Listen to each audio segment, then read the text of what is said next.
Hello, you are watching the Boxing Supplements Part 2 of the £140 update. I'd like to focus on Mike Alvarado in this update. A cracking £140 fighter. He had his 2 fights with Brandon Rios and most recently lost to Provodnikov in an absolute war. That was for the WBO £140 title. It was a homecoming for Mike Alvarado and the first time, I believe, in a long time he'd fought at his hometown in Denver. Next weekend, 17th of May, he will be fighting Juan Manuel Marquez. So a lot of focus will be going into Alvarado on this update, as it will lead into my next update, which will focus on the fight between Juan Manuel Marquez and Mike Alvarado. Okay, to start with, Alvarado caught my attention really with a good win over Rios Prescott in 2012. Prescott probably was winning the early rounds, and in a bloody war it turned out that Mike Alvarado had more in the long run and stopped Rios Prescott in the 10th of a 10-round fight. He boxed brilliantly that night and showed his strength was not only in his power but his boxing ability. And Rios Prescott showed his weaknesses in the fact that what he brings to the table is strength and knockout power over real boxing ability, and he wasn't able to defend himself towards the end of the fight. But Rios Alvarado won. That would have been in October 2012 at it wasn't the StubHub Center, it was the Home Depot at that point in Carson, California. It has since been renamed the StubHub Center. I prefer the Home Depot personally, but there we go. And it was the first fight for Rios at £140. He had struggled with 135 for a few fights, I believe, losing his belt on the scales. He fought John Murray at the end of 2011, showing signs that he was struggling with the weight then. And same with Richard Abril. Fight he controversially won, let's say. But yeah, Mike Alvarado, it's a big step up. Well, not a big step up as such, but a big fight to have for your first fight at 140. So it was a dangerous fight for dipping your toe into the 140 pond. But yeah, Brandon Bam Bam Rios came out on top with a 7-round TKO. The fight didn't take long to heat up with heavy exchanges in round 2 and 3 and 4, 5, 6 and 7. Some of the earlier rounds were very hard to score as well. There was a lot of great inside fighting, and the story of the matchup was it was a phone booth fight. You had a similar thing there with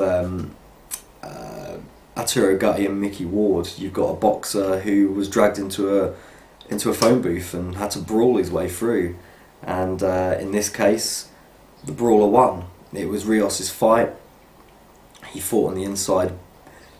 Alvarado fought on the inside very well, but he was fighting Rios' fight, and that's where Rios likes to be.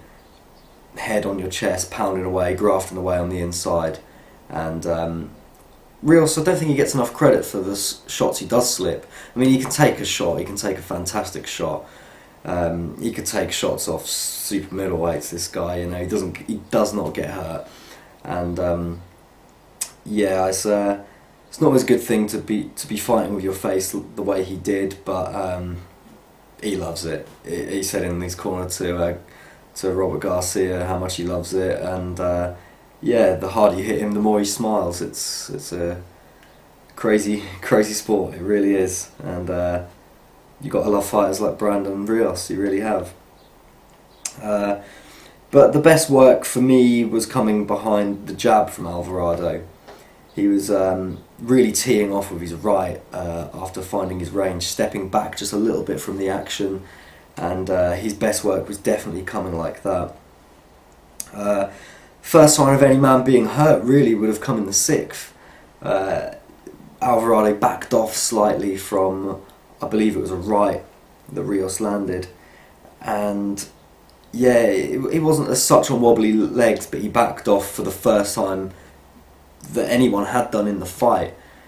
He backed off for maybe 10 seconds along the ropes before firing back with his own bombs, showing true heart and that he's a warrior. The stoppage for me in the 7th was a lot. At the time, people were saying premature stoppage from Pat Russell. Absolutely perfect stoppage in my opinion. It was a Maidana-esque looping overhand right coming from Rios that set it up really, followed by a left and a right, and he just dug away, and Alvarado really was defenceless. He was up against the ropes, he wasn't firing back, he wasn't holding on, he was in no position to continue. And if you watch that replay in slow motion, you can really see how heavy the shots were that he was absorbing, and it was a great stoppage, in my opinion, by Pat Russell, the referee on the night. So we then fast forward to March 2013 for the rematch, Rios Alvarado 2. This one was at the Mandalay Bay, and it's amazing that it went the distance, it really was. The reason it did was due to Mike Alvarado opting to box more than just slug it out on the inside. He wasn't absorbing the amount of punishment he did in the first, although he was caught really hard with a jab from Brandon Rios of all things. In the second round that sent him dancing across the ring, he recovered extremely well, and there were some ferocious shots they were both landing at the end of that round and throughout the second round of that fight. Bob Arum, I think, said it is the best round he's seen from one of the fights he's promoted since Hagler Hearns round 1 back in, what was that, 85? So yeah, it goes to show how much of a good round that really was, and a good fight. I believe the first fight came second in Fight of the Year. I can't remember what won that in 2012.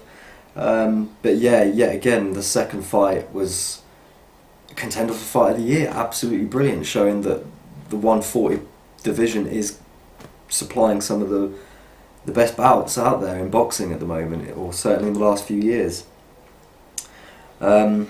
Yeah, well, going back to that fight, 3 and 4 rounds seemed to belong to Alvarado, as did most of the fight, but it was not a close. It was not an easy fight by any stretch of the imagination. Alvarado won the fight by a few rounds, but Rios was still competitive. It was just that he was opting to box and use footwork and defence a lot more in this fight. He certainly learned that you can't just stick in there with Rios and fight on the inside all night. He will wear you down. That's where he wants to fight, and that's his best attribute. A very interesting thing, by the end of the 4th, early 5th, there were signs already on Alvarado's face that he had taken a lot of punishment. He was swelling bad, he was cut bad, he looked like he'd been in a fight. Not long before this fight, he'd been in a bar fight where he was bottled. I think this was in Denver, where he's from. And you could see in the interviews before the fight, and even at the weigh-in and so on, you could see scarring on his face. And I did think, how is he going to do in the fight? Because he was showing signs in the first fight as well that he was from the punishment he was taking. But yeah, it was definitely signs of he'd been in not only a bar fight, but in a brawl with Rios again, 4 rounds into the second fight. And shots, there was another interesting fact, 134 headshots had been landed by both fighters through round 7, which is incredible. It really is.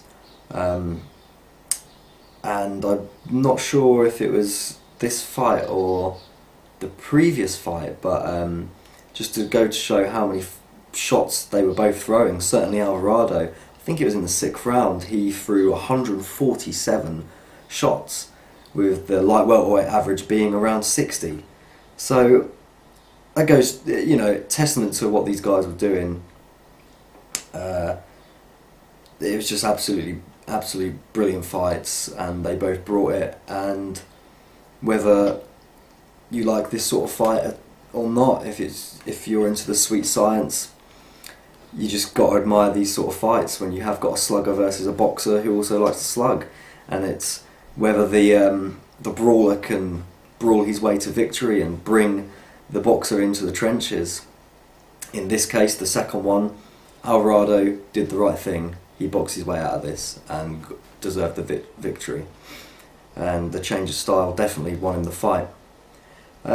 He then goes on to fight Provodnikov in an absolute war.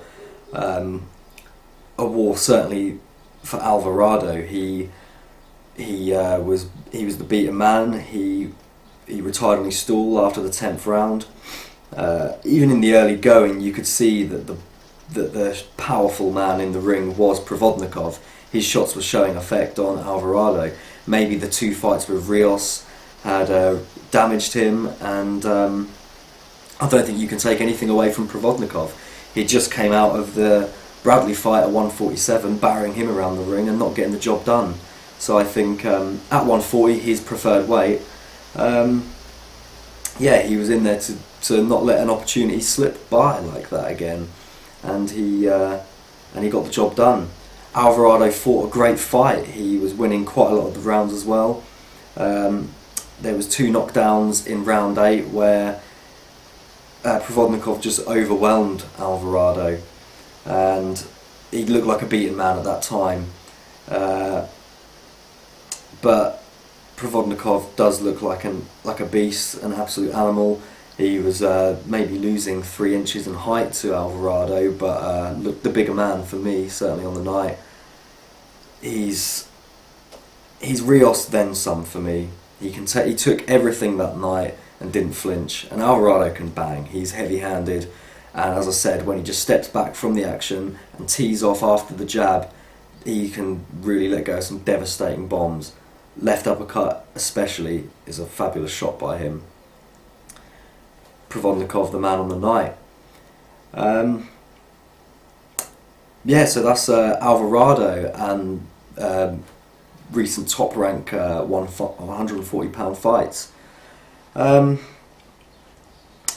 Going quickly over to Golden Boy before I wrap this up. Adrian Broner beat Carlos Molina on the moment bill, Mayweather-Maidana.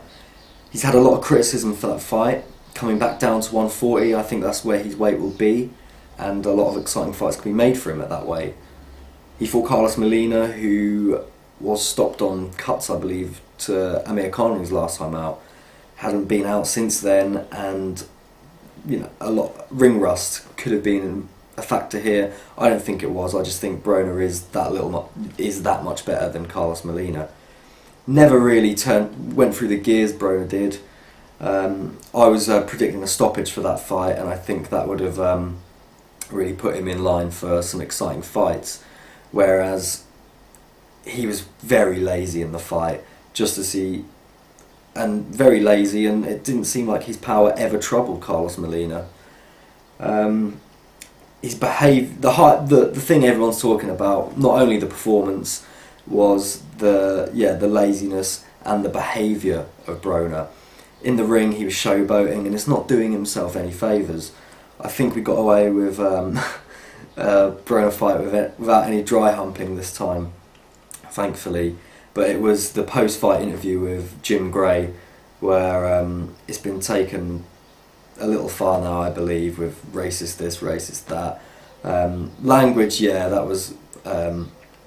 that wasn't acceptable, but he hasn't done himself any favours, and I think even De La Hoya has gone out to say that they're going to match him up against somebody tough that could possibly beat him, and some very bizarre things have been said. Broner has been calling out Manny Pacquiao, who obviously fights for Bob Arum, so I can't see that fight happening. But in another update soon, I'll be mentioning where these 140 pound fighters will go. A lot of them moving up to 147 with limited fights for a lot of the fighters there, certainly over at Top Rank. So yeah, thank you very much for watching again. As I said before, please follow us at Boxing TBS on Twitter, and many more updates and interviews with promoters, boxers and trainers coming soon. Thank you for watching.